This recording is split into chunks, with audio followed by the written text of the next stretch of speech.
Hope the lighting's alright.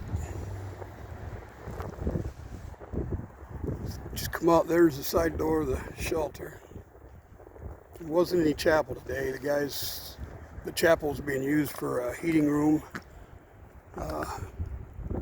Took me a while to get down here because of the weather, 2 hours and 40 minutes, but that's alright. There's people on the street that need to talk. And talked to one gentleman for a while, but the guys in there said they wanted to get to sleep, so it's pretty early for that, but they said they have to be out of there by 6. The warming center shuts down.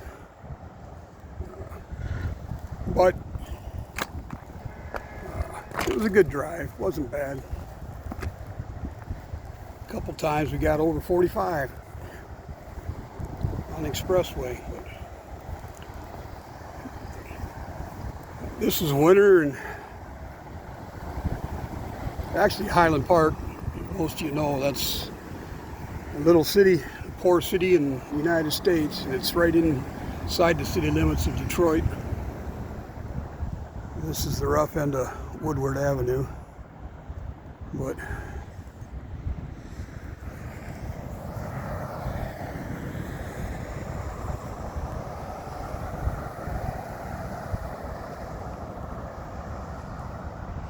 you get about 5 or 6 miles straight ahead and you run into downtown Detroit, and that's beautiful.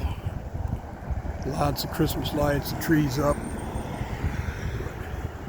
Some of you know we put our house on the market, and we're trying to find something that maybe a fixer-upper that we could move all the warehouse on grounds and put up a pole barn maybe, and just so we wouldn't have to drive to the warehouse all the time. Everything would be on hand. We wouldn't have to be paying rent to the warehouse. If we, Don and I, had it on our property, and but that process is kind of crazy. People are anything in our price range. They're selling for cash, and people are giving them cash. We put in an offer and attempted to put in another offer in on another house, and even though we're offering list price, people that are offering a lot less but cash are getting the properties. A lot of contractors out there. So for our ministry to buy property right now, it's just getting really rough. Hey, brother. So it's heartbreaking that used to be, you just put an offer on something. They'd wait for the financing to go through. Everything would be fine. Now there's so much money out there for rental properties. Are getting an enormous amount of money, and fixer-uppers are getting bought and flipped by contractors. All that takes money. All that takes. I guess this guy's going to let me go.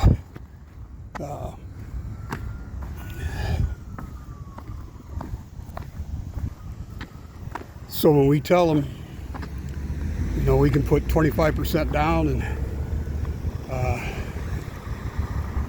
we have to wait for our house to sell to close on our house. Yeah, they don't put up with all that anymore. Houses are coming on the market and selling just almost immediately, the cheaper ones that we're looking at. But we keep praying about it. We kind of come to the conclusion today we'll just leave our house on the market. Fortunately, we got in the contract to sell our place, it says that we don't have to accept any offers and all offers are contingent on us finding a place. So if that don't happen, then we don't have to sell. But that's going to make it even harder probably.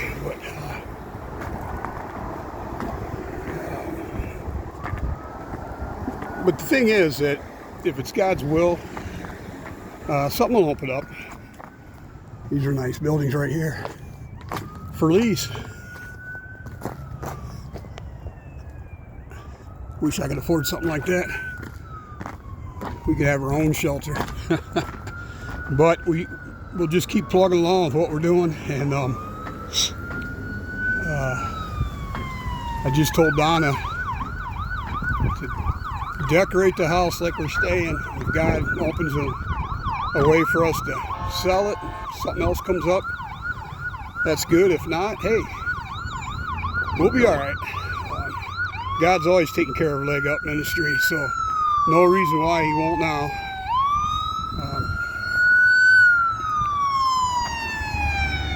A little chilly out, but it ain't too bad. On the way here, it's 27 degrees and raining. That was crazy, but that didn't last very long. It went back to snow. But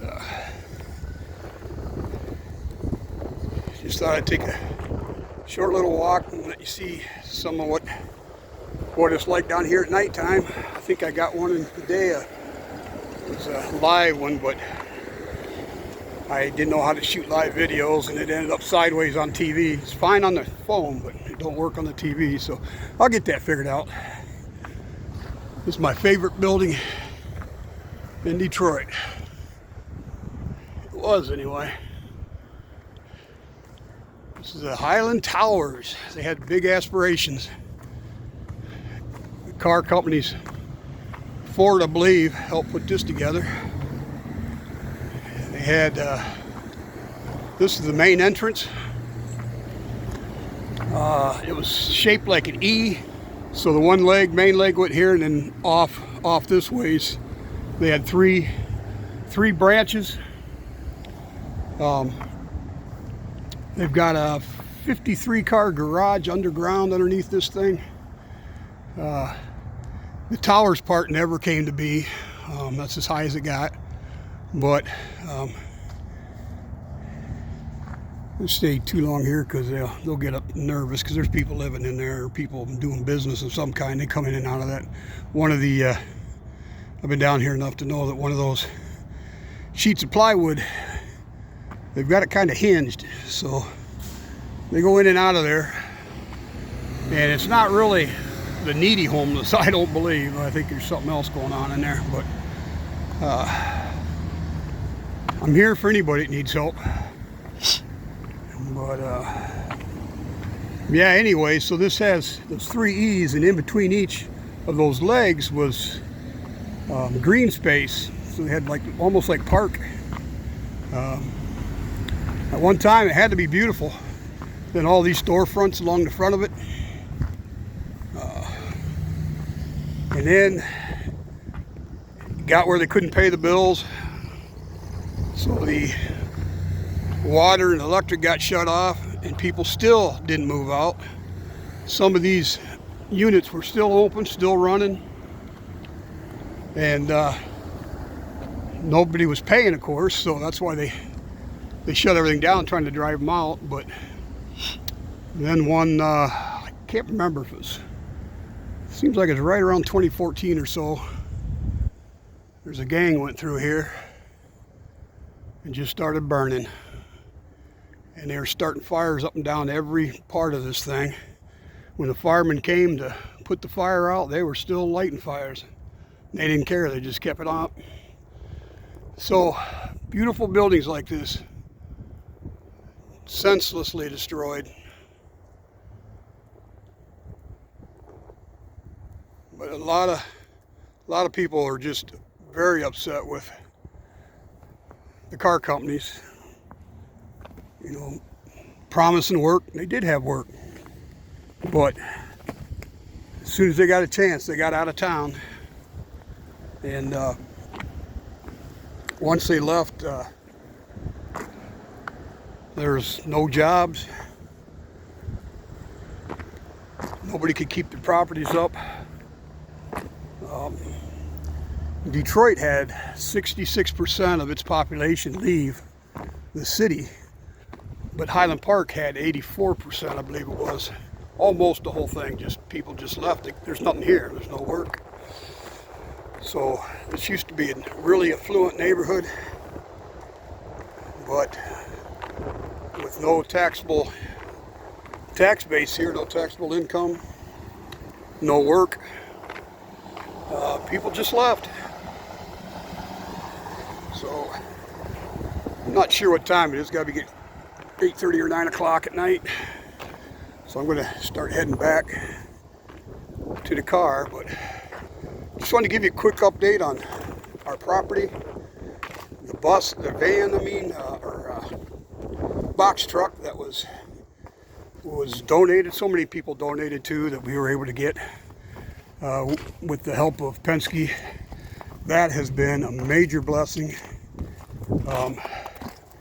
We did two families last Friday. I had my friend Paul Rohrf worked with me, and we got the stuff delivered there. Got them set up in their new home. The week before, we did a gentleman in Lansing. Got him set up in his place. But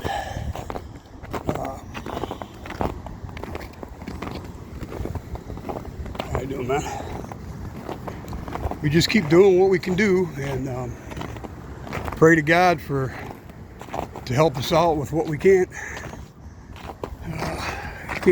at the time. And there may come a time we can do even more. We can do greater things down here. I think it's coming, but I don't have to do great things. I just do whatever will help the kingdom. And I really think that helping people get established, get back on their feet, letting them know about the love of Jesus Christ, directing them some of the churches of Christ down here that they can get some help from, and that's enough for me to keep me going. I love people, like I've said over and over. There's been 2 or 3 lately that we helped out that just weren't satisfied, and if I wanted to feel good and great about helping somebody and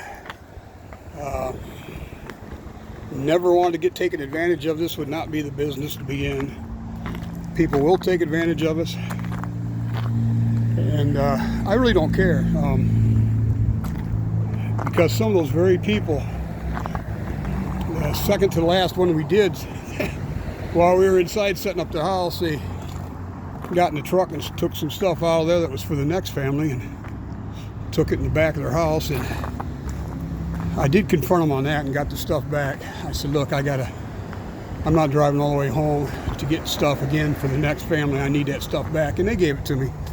And you know what? It hurts, but at the same time, someday I think they'll look back on it. And if they don't, and their kids may know that there's a couple guys that came down with a truckload of furniture to help them out when they had nothing.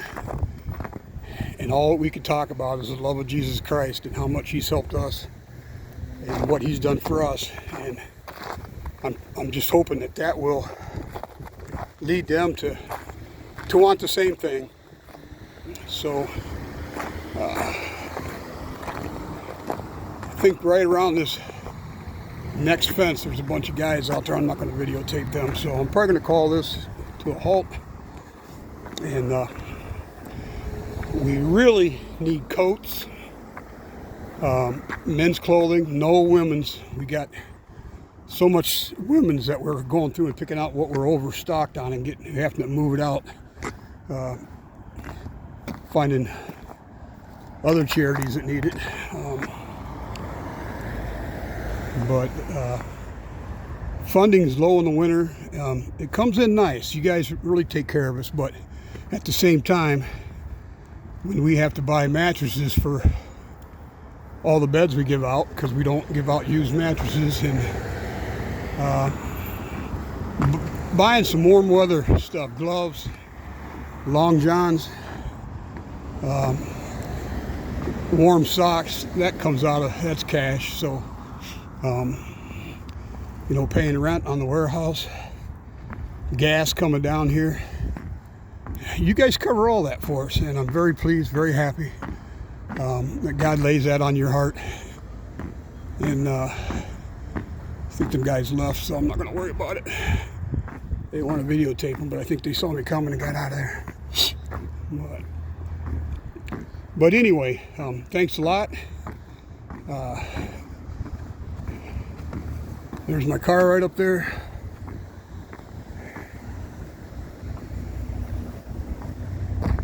Yeah, this is a shelter here. There's no corner bistro, believe me. And then this is another shelter. This is the Oasis where I spend a lot of my time when I'm down here. Got a lot of people I consider friends and brothers here.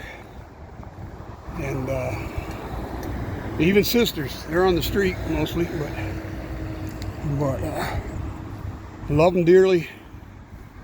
And I love all of you. Thank you so much for anybody that supports us. And leave a message on this in the comment section if you want me to get a hold of you. Our phone number is 989-307, nope, back up, 989-640-2836. If you want to help, you want to volunteer, I need volunteers, I need help on the street, I need help when we're delivering stuff. All kinds of things you can do, help in the warehouse. And so let me know, it's very rewarding. Yeah, I'll let you go at this time, and I'm going to head on back home. Love y'all. Goodbye.